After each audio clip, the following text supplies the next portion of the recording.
chemical theory, and I'm on the basis of this electrochemical theory I'll be explaining you about the rusting of iron. तो जैसा आमतौर पे हम बोलते हैं कि लोहे में जंग लगना रस्टिंग है, that is hydrated ferric oxide Fe2O3.XH2O, जैसा मैंने इसके बारे में आपको पहले ही बताया. तो रस्ट का जो एग्जैक्ट फॉर्मूला है वो Fe2O3.XH2O है, and this is hydrated ferric oxide. No doubt, but जैसे मैंने आपको बताया कि दुनिया का कोई भी ऐसा मेटल नहीं है. जैसे आप लोग मेटल रिएक्टिविटी सीरीज देखेंगे,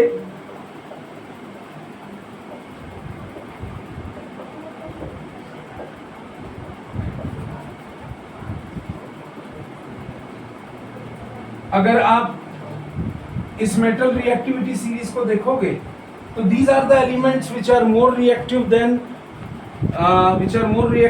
hydrogen.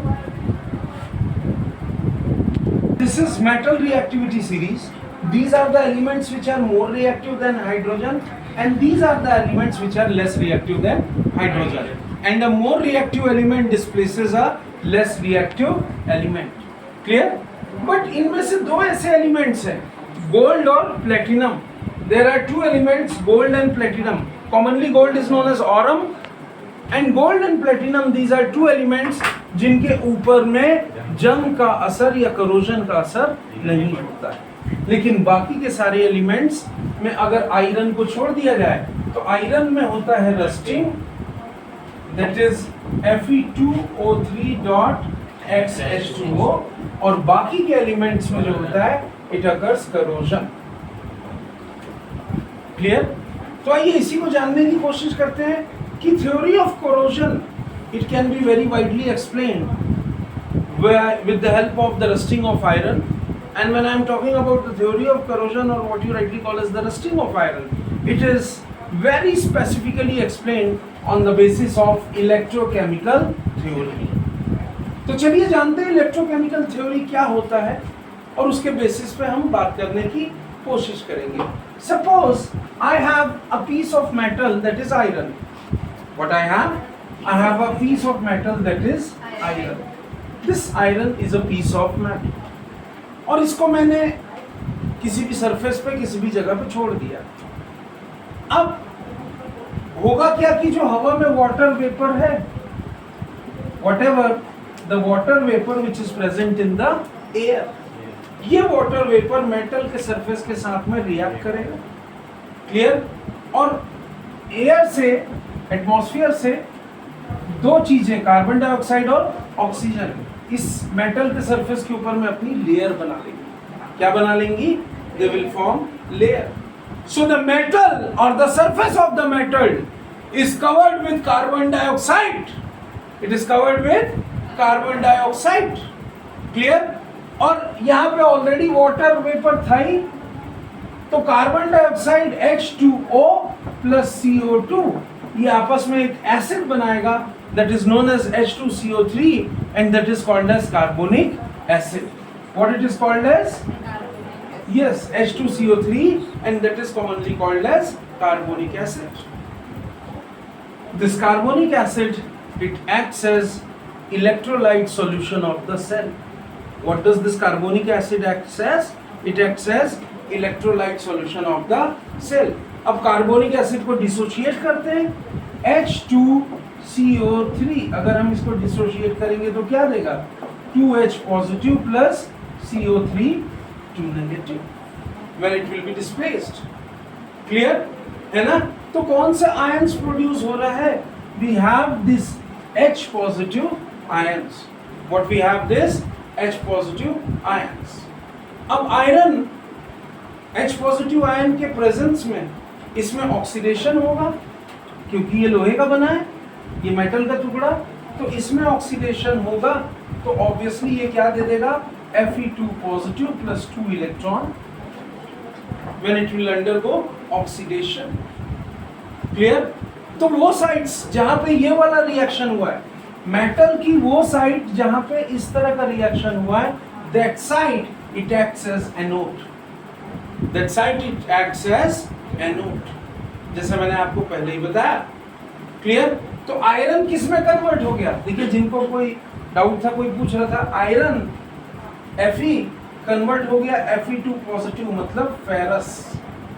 किसमें कन्वर्ट हुआ ये? It has now getting converted into ferrous ions.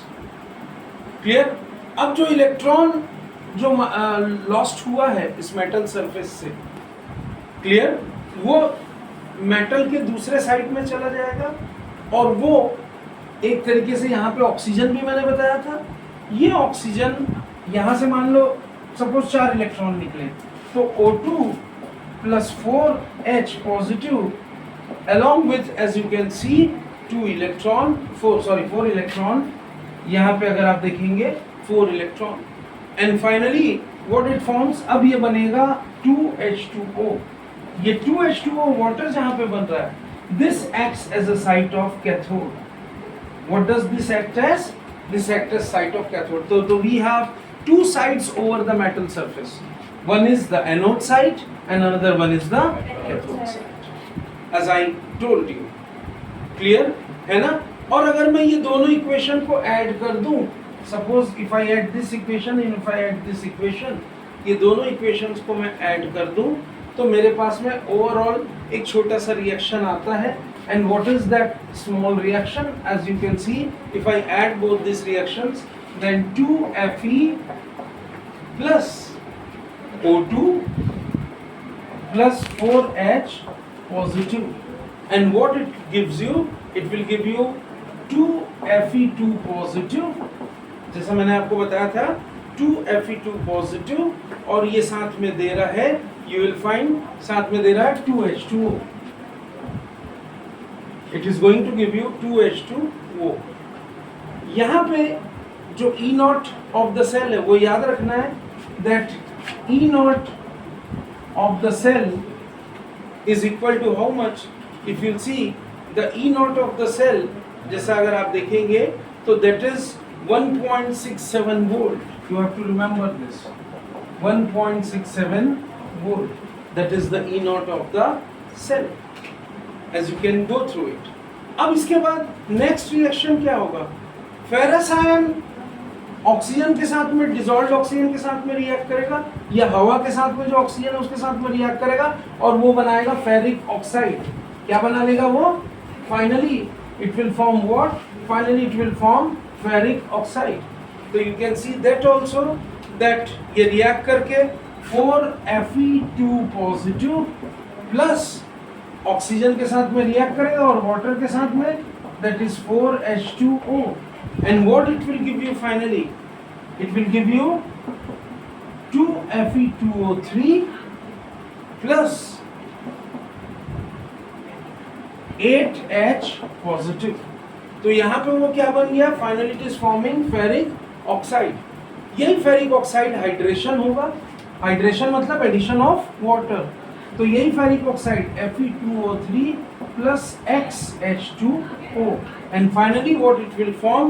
It will form Fe2O3 dot XH2O. ये रहा आपका जंग, इसी को हम बोलते हैं rust, and this is known as hydrated ferric oxide. ये है आपके लोहे में जंग लगने की पूरी कहानी, इसी को हम रस्ट बोलते हैं। This is called as rust. Clear? एक चीज याद रखिए, जैसा मैंने आपको बताया था कि रस्ट एक नॉन स्टिकिंग कंपाउंड है। क्लियर? मतलब वो सरफेस में चिपक के नहीं रहता, पर वो सरफेस को पूरा खींच करके बाहर निकाल देता है। अब ऐसे बहुत सारे फैक्टर्स हैं जिसकी वजह से करोजन होता है। ये तो रस्ट की बात बताई मैंने, लोहे में जंग लगने की बात, लेकिन सारे मेटल्स में जो करोजन होता है उसके बहुत सारे फैक्टर्स हैं। पहला फैक्टर है मेटल की रिएक्टिविटी। रिएक्टिविटी का मतलब क्या होगा? आपको मैं ऐसे समझाता हूँ। अगर आप सोडियम ले लोगे, छोटा सा सोडियम काट के हवा में एक्सपोज करो, छोटा सा सोडियम ऐसे काटो और उसको थोड़ी देर के लिए हवा में छोड़ दो। उस सोडियम के ऊपर में थोड़ी देर बाद आप देखोगे, कुछ सेकंड्स के बाद एक काली सी लेयर आ जाती है। That means it form sodium oxide. तो जो एक्टिव मेटल्स हैं, कौन कौन से एक्टिव मेटल्स हैं, जैसे मैंने आपको बताया lithium, sodium, rubidium, caesium, francium, lithium, sodium, potassium, rubidium, caesium, francium या beryllium, magnesium, calcium, strontium, barium और रेडियम। ये जो मेटल्स हैं एक्टिव मेटल्स, ये बहुत जल्दी इनमें जंग लगता है और I should say they immediately form their oxides. Clear? Pure sodium को जब काटोगे तो एकदम चांदी जैसा दिखता है, लेकिन थोड़ी देर उसको आप हवा में छोड़ देंगे तो क्या होता है, उसमें जंग लग जाता है, एक ब्लैकिश लेयर आ जाती, ग्रेइश लेयर। तो it depends upon the reactivity of the metals. Is this clear? Iron में क्या एक दिन में जंग लगता है? नहीं, सालों का प्रोसेस। ठीक है, तो आयरन एक एक्टिव मेटल नहीं है, इसलिए उसमें टाइम लगता है। दूसरा फैक्टर है प्रेजेंस ऑफ इम्प्योरिटीज। जैसे मैंने आपको बताया था कि हम अपने ऑर्नामेंट्स में दूसरे मेटल्स मोस्टली ऐड करते हैं, इसलिए भी ऐड करते हैं, एक तो वो काफ़ी इजीली उसके हम ऑर्नामेंट्स बना सकें, स्ट्रॉन्ग हो जाए, टेंसाइल स्ट्रेंथ उसका बढ़ जाए, और उसके पीछे एक और रीज़न ये है कि इम्प्योरिटीज़ का प्रेजेंस बहुत सारे मेटल्स में जंग लगने से रोकता है। जैसे मैंने बताया कि यही इम्प्योरिटीज़ जब हम कार्बन या कार्बाइड को ऐड करते हैं आयरन में तो वो बन जाता है स्टेनलेस स्टील। क्लियर? यही इम्प्योरिटीज़ शायद किसी न किसी फॉर्म में इस बॉटल में भी है, ये एलॉय है, इसलिए इसमें कभी भी जंग नहीं लगता है। क्लियर है ना? एक चीज़ और है, मैं आपको बता दूं, प्योर आयरन जो जमीन से बाहर निकाला जाता है, अगर उसको हवा में कभी भी एक्सपोज ना किया जाए तो उसमें कभी भी जंग नहीं लगता। So pure iron does not rust, pure iron में कभी भी जंग नहीं लगता। एक और फैक्टर है प्रेजेंस ऑफ एयर और मॉइस्चर। क्लियर है ना? जैसे मैंने आपको बताया कि मेरे पास में ये आयरन का टुकड़ा है और इसके प्रेजेंस में अगर एयर और मॉइस्चर है, खासतौर पर दो गैसेस सल्फर डाइऑक्साइड और कार्बन डाइऑक्साइड, इनके प्रेजेंस में जंग लगना बहुत ज़्यादा प्रभावित होता है, या जंग लगने की जो प्रक्रिया है वो थोड़ी सी तेज हो जाती है। Is this clear? तो these two gases, carbon dioxide and sulfur dioxide, when they are present in the air, they actually catalyzes the process of the corrosion or process of the rusting, and that is the responsible factor in which the more and more oxidation of the metal takes place. Clear? In the same way, अगर metals में दरार पड़ गई है, strains आ गए, तो उस metal में भी बहुत जल्दी जंग लगता है। And as I told you कि मैं आपको और एक एक्सपेरिमेंट करके बता रहा हूँ, छोटा सा एक्सपेरिमेंट है। अगर मैंने एक बड़ा सा जार लिया है, इसमें मैंने छोटा सा लोहे का टुकड़ा रखा है, इसमें पानी डाल दिया। मैंने एक दूसरा जार लिया है, इसमें भी मैंने लोहे का टुकड़ा रखा, लेकिन इसमें नॉर्मल वाटर और इसमें सलाइन वाटर। सपोज इसमें मैंने रखा है सलाइन वाटर, नमक वाला पानी। एक में मैंने क्या रखा है, नॉर्मल वाटर, एक में सलाइन वाटर। क्लियर? तो किसमें जंग पहले लगेगा? नॉर्मल नहीं, चलो प्योर वाटर। अब किसमें जंग पहले लगेगा? Anyone? Saline water. Why? Because saline water contains electrolytes. What does it contains? And the presence of electrolyte enhances the rate of corrosion. ये भी चीज याद रखते हैं। अब प्रिवेंशन ऑफ कोरोजन के 3 प्रोसेस हैं जो मैं कल की क्लास में बताऊंगा, बट आपको बता देता हूं कि barrier protection, sacrificial protection and electrical protection, ये 3 मेथड्स हैं जो प्रिवेंशन ऑफ कोरोजन में रिस्पॉन्सिबल है। Thank you.